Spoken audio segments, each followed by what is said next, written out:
বর্ষার জল পেয়ে কেমন ফুলে উঠেছে এই নদী। এই নদী হলো জলঙ্গি নদী। অন্নদামঙ্গল কাব্যগ্রন্থে এই নদীর উল্লেখ রয়েছে এবং কোন ভূখণ্ড দিয়ে এই নদী গেছে তার উল্লেখ রয়েছে। যে ভূখণ্ডের ওপর দিয়ে বয়ে গিয়েছে এই নদী অর্থাৎ জলঙ্গি, তার পারে আমরা যেখানে বসে আছি, যেখান থেকে আপনাদের সঙ্গে কথা বলছি, সেটা হচ্ছে নদিয়া জেলা। এই নদিয়া নামটা কোথা থেকে এলো তা নিয়েও নানান মতামত আছে। অনেকে বলেন নদী দ্বারা বেষ্টিত বলেই এই জেলার নাম হয়েছে নদিয়া। আবার ভিন্ন মত আছে, অনেকে বলেন নবদ্বীপ থেকে নাকি এর নাম হয়েছে নদিয়া। তুর্কিরা একসময় নবদ্বীপ আক্রমণ করেছিল, তো তারা তাদের মতো করে নবদ্বীপকে উচ্চারণ করত নওদিয়া বলে।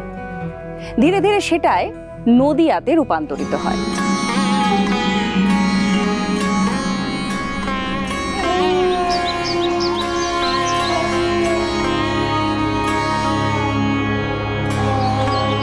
আমাদের যে নদিয়ার রাজসভার কবি, তিনি হচ্ছেন বাংলার শ্রেষ্ঠ কবি সেই সময়, ভারতচন্দ্র।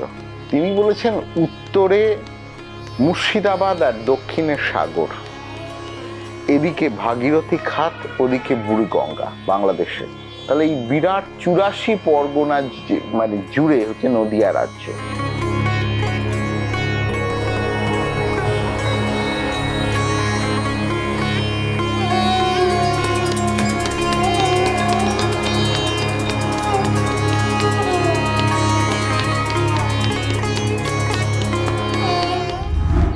জলঙ্গি নদী পাড়ে এসে এই ইতিহাস প্রসিদ্ধ, আধ্যাত্মিকতায় মোড়া প্রাচীন এই জেলার প্রসঙ্গ নানানভাবে আপনাদের সামনে আমরা আনব।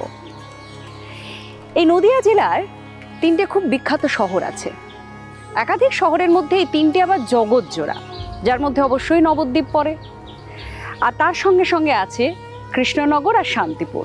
তার মধ্যে একটি, যেটা অনেকে মনে করেন যে এটাই হয়তো সত্যি, এখানকার রাজা রুদ্র রায় তিনি রাজধানীটা সরিয়ে নিয়ে আসতে চেয়েছিলেন। প্রথমে কৃষ্ণগঞ্জে ছিল তাদের রাজধানী, পরে সেটা তারা সরিয়ে আনেন। যে জায়গাটায় আনেন সেটা হচ্ছে শান্তিপুর আর নবদ্বীপের একটা মাঝামাঝি জায়গায়। এখানে সেই সময় একটা জনপদ ছিল।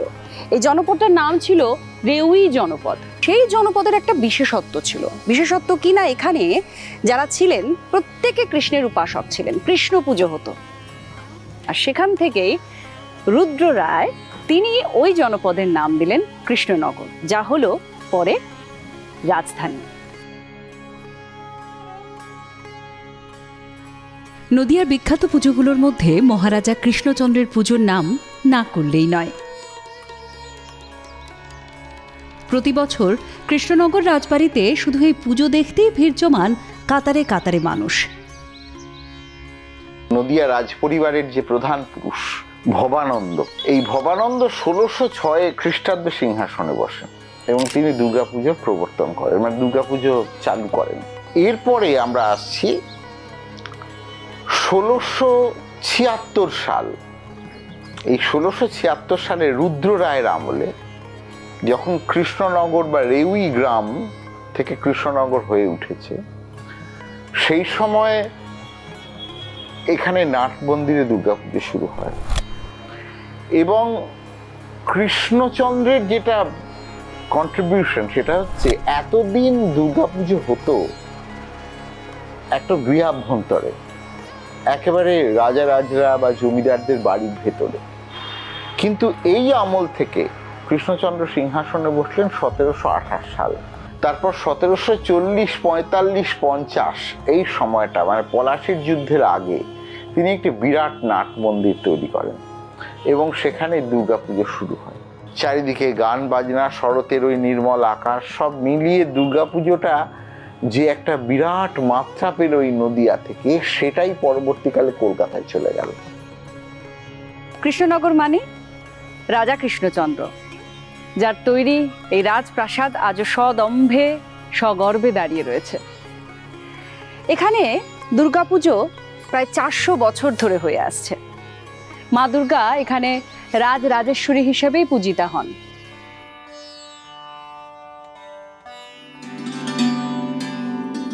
মহারাজা কৃষ্ণচন্দ্র এই দুর্গা পুজোটিকে বাঙালির মহোৎসব করে দিয়েছেন, এবং তখনকার দিনে কেউ সেরম ভাবে দুর্গা পুজো বা শক্তি পুজো করতে পারত না। উনি উজ্জীবিত করেছিলেন যে না, তোমরাও শক্তি পুজো করো, মাকে ডাকো, মা সব, মানে উনি দুর্গতি নাশিনী, উনি দুর্গতি নাশ করবেন, সেই হিসেবে দুর্গা পুজো স্টার্ট। নদিয়ার সদর শহর কৃষ্ণনগরের নাম করলে প্রথমেই আসে মহারাজা কৃষ্ণচন্দ্রের নাম। বলা হয় বাংলায় সর্বজনীন দুর্গাপুজোর চল শুরু হয়েছিল রাজা কৃষ্ণচন্দ্রের উদ্যোগেই।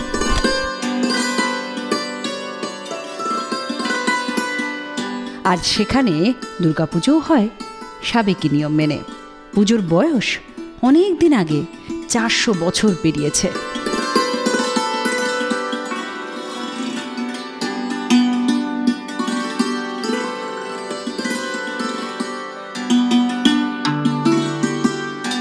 রাজা কৃষ্ণচন্দ্রের আমলে কামান দাগা হতো আর নীলকণ্ঠ পাখি ওড়ানো হতো। সেটা দেখেই বাকি বঙ্গে হিন্দুরা দুর্গাপুজো শুরু করতেন। আর এভাবেই নাকি রাজার হাত ধরে বাংলায় সর্বজনীন দুর্গাপুজোর সূচনা।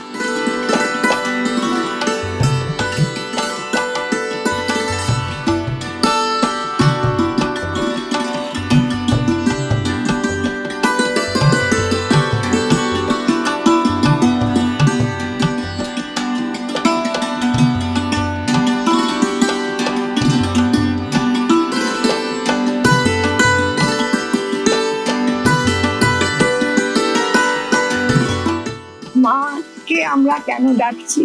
মাকে ডাকছি অসুর বধ করতে। যে দেখুন, উনি কি সত্যি সত্যি অসুর বধ করছেন, কিন্তু মানুষের মধ্যে যে অসুরগুলো বিরাজ করছে সেই অসুরগুলো উনি মারছেন, যাতে পৃথিবীটা শান্তিপূর্ণ হয়।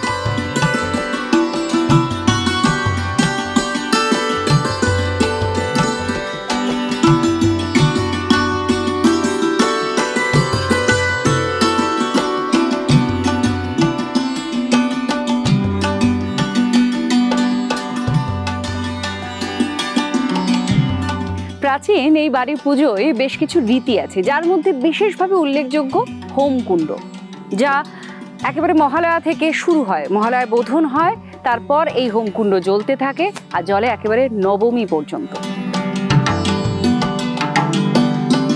এই হোম যে জলে, সেটা কিন্তু জ্বলার জন্য জলে তা নয়, এটা সবার মঙ্গল কামনায় জলে, এবং এটা কিন্তু চেষে কাটে জলে না, বেল কাটে জলে, এবং তার জন্য অনেক প্রস্তুতি লাগে। মানে একজনকে, মানে ওই আমরা করি আর কি, পাটে পাটে লোককে শিফটে দেওয়া থাকে যে ফোনটা যেন নিভে না যায়, মানে ওই ঘি ঢালতে হবে, কাঠ দিতে হবে, এইগুলো করার জন্য লোক থাকে।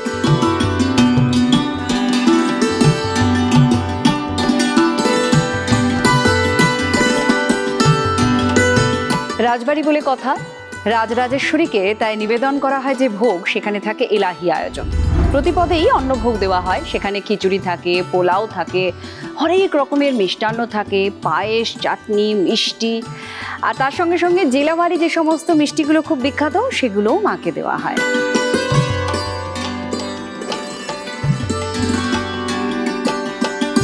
সপ্তমীতে 7 ভাজা, অষ্টমীতে 8 ভাজা, এবং নবমীতে 9 ভাজা, এবং যেহেতু মা মহামায়া, ওনাকে কিন্তু আশভোগ দিতেই হবে, তো সেটাও আমরা দিই।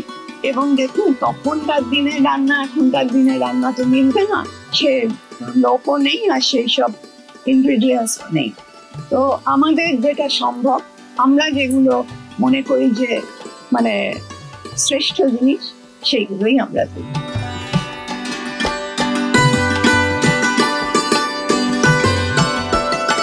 নবমীতে মাকে দেওয়া হয় 3 রকমের মাছ, আমিষ ভোগ হয়, রুই, সঙ্গে ইলিশ আর চিংড়ি অবশ্যই থাকে। আর দশমীতে দেওয়া হয় শীতলা ভোগ।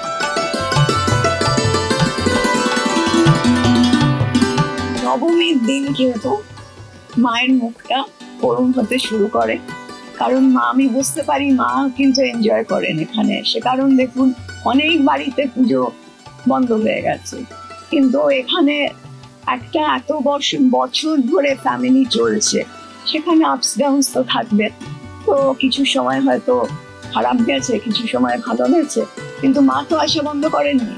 মায়ের তো নদিয়াবাসীর ওপর প্রেমটা আছে, তো সেই হিসেবে মা এসেছেন। এবং ওই নবমীর রাত্রি থেকে যেই হোম নিভে গেল, মানে অর্ধেক পুজো শেষ হয়ে গেল।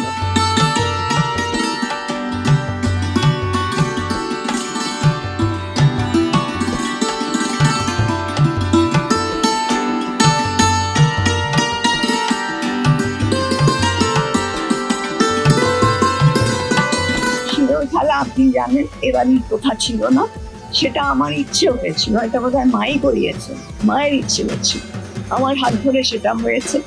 এবং আজকে সেটা স্বতঃস্ফূর্ত ভাবে লোকে পার্টিসিপেট করে এবং আমি ভীষণ এনজয় করি, আমার কোনো কষ্ট হয় না।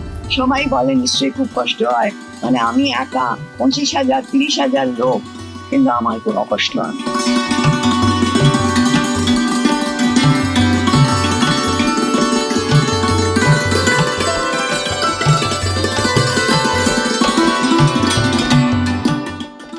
এখন আমরা দাঁড়িয়ে আছি রাজা কৃষ্ণচন্দ্রের রাজবাড়ির একেবারে সিংহদুয়ারে, মানে সদর দরজার সামনে। বছরভর এখানে সাধারণ মানুষ প্রবেশ করতে পারেন না, কিন্তু দুর্গাপুজো, জগদ্ধাত্রী পুজো, দোল, এই সমস্ত বেলায় এখানে সাধারণের প্রবেশ আছে। আর দুর্গাপুজো মানে রাজবাড়িতে বা নদিয়া জেলায় একটা আলাদা আবেগ তৈরি হয় এখানকার মানুষের। শোনা গেছে আগে নাকি এখানে দুর্গাপুজোর ঠিক আগে প্রজারা চলে আসতেন এই মাঠের মধ্যে, মাঠে এক মেলা বসতো।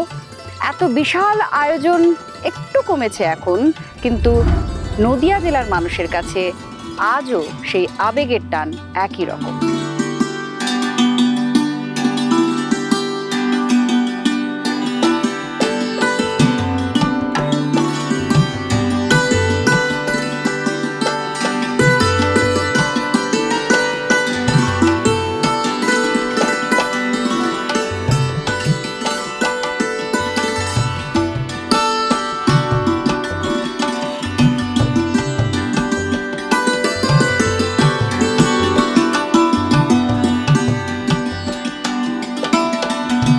রাজবাড়ির পুজো তো আর সারাদিন ধরে দেখবেন না, বাকি সময় এদিক ওদিক ঘুরে দেখে নিন।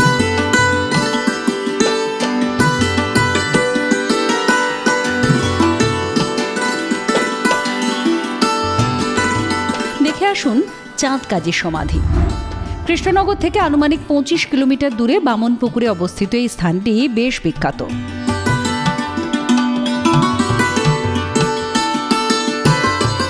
সমাধি ছাড়াও এখানকার প্রাচীন গোলক চাঁপা বা কাঠগোলাপের গাছটিও খুব বিখ্যাত। লোকে বলে এই গাছের বয়স নাকি 500 বছরেরও বেশি।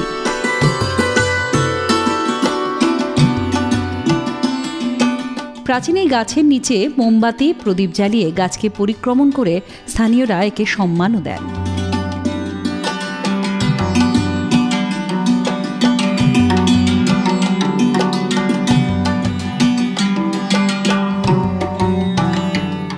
আমাদের নদিয়া জেলা মূলত বৈষ্ণবদের জেলা। কৃষ্ণচন্দ্র এবং তার পূর্বপুরুষেরা যেটা চেষ্টা করেছিলেন, এটা শাক্ত সংস্কৃতি আনা, এবং এরা কিন্তু চৈতন্য বিরোধী রাজা। এবং তিনি কৃষ্ণচন্দ্র কিন্তু তার আমলে চৈতন্যের পুজো বা চৈতন্যের উপাসনা সম্পূর্ণ নিষিদ্ধ করে দিয়েছিলেন। অর্থাৎ সব দিক থেকে এই যে শাক্ত জাগরণ হলো, সেটা কিন্তু আমাদের এই নদিয়াতে।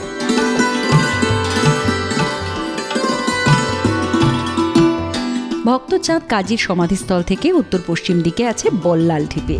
অনুমান করা হয় এই ঢিপির নিচে বল্লাল সেনের আমলে নির্মিত প্রাসাদ ছিল। পুরাকীর্তি সংরক্ষণ আইন অনুসারে অবশ্য বর্তমানে এই অঞ্চল সংরক্ষিত করা হয়েছে। বল্লাল ঢিপি প্রায় 400 ফুট প্রশস্ত এবং উচ্চতায় 25 থেকে 30 ফুট। 1980-র গোড়ার দিকে এখানেই খনন কাজ শুরু হয়। প্রথমে এটিকে সেন বংশের রাজধানী মনে করা হলেও পরে সেই ভুল ভেঙে যায়। তবে ঢিপির নাম থেকে যায় সেন রাজা বল্লাল সেনের নামেই। পণ্ডিতদের দাবি এই বৃহত্তর বিক্রমশিলা বিহারের একটা অংশ।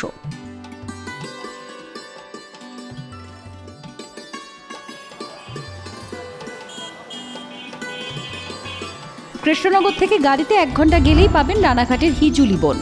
অসংখ্য বিরল প্রজাতির পাখি, গাছপালা অন্যান্য প্রাণীর দেখা পাবেন এখানে।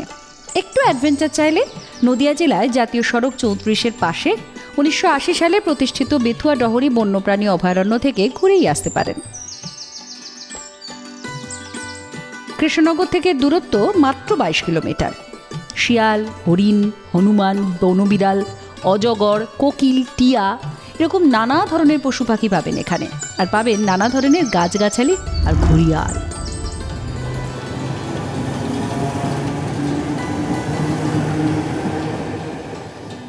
এছাড়াও ঘুরে আসতে পারেন তেঘুরিপাড়া শ্রী দেবানন্দ গৌরীয় মঠ থেকে, কিংবা শ্রী চৈতন্য সারস্বত, গোদাডাঙ্গা শিশু পার্ক থেকে। আর এর মধ্যে শান্তিপুরটাও মিস করবেন না। নবম শতাব্দীতে সংস্কৃত এবং বেদ অধ্যয়নের কেন্দ্র হিসেবে শান্তিপুরের গুরুত্বপূর্ণ ভূমিকা ছিল।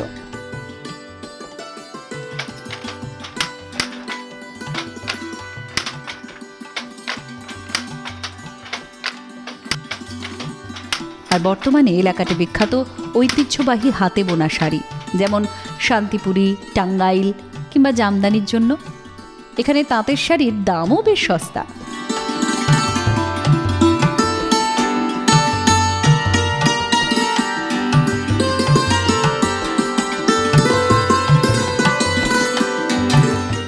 সব দিক থেকেই আমাদের যে আদি দুর্গার যে প্রচলনটা, সেটা এখান থেকে শুরু হয়। অর্থাৎ মার্কেন্ডেয় পুরাণ থেকে আজকের এই কৃষ্ণচন্দ্রের সভা, এই পুরোটা যদি আমরা ধরি, তাহলে এটাই হচ্ছে ভিত্তিভূমি।